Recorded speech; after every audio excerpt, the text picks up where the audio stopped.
নমস্কার বন্ধুরা, আমি সোমা বলছি। আশা করছি আপনারা সবাই ভালো আছেন। আমি করব স্কোয়াশের তরকারি। তার জন্য স্কোয়াশ, আলু আর টমেটো আমি একটু ভাপিয়ে নিয়েছি। কড়াতে দিয়ে দিচ্ছি সর্ষের তেল, তাতে দিয়ে দিচ্ছি জিরে, তেজপাতা, শুকনো লঙ্কা।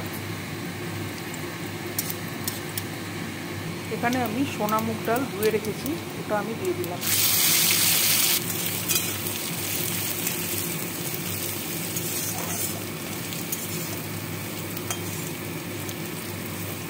আমি এটা লাল করে ভাজবো। ডালটা ভাজা হয়ে গেছে। এবার আদা বাটা, হলুদ, সেদ্ধ সবজিগুলো দিয়ে দিলাম।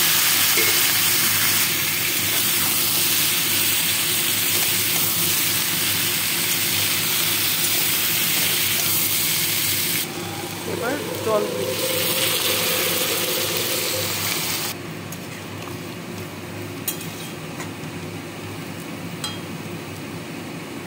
ঢাকা দিয়ে আমি ডালটা একটু সেদ্ধ হতে দেবো।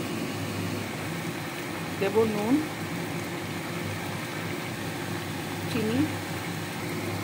আমি তেলে জিরে ভেজে রেখেছিলাম, সেই জিরেটাকে আমি গুঁড়ো করে নিয়েছি, ওটা দিয়ে দিলাম।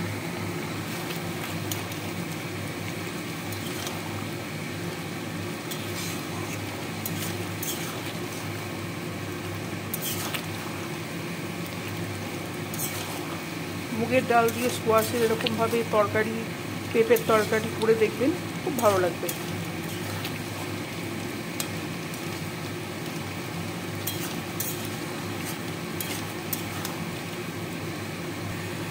এবার একটু ঘি দিয়ে দিচ্ছি।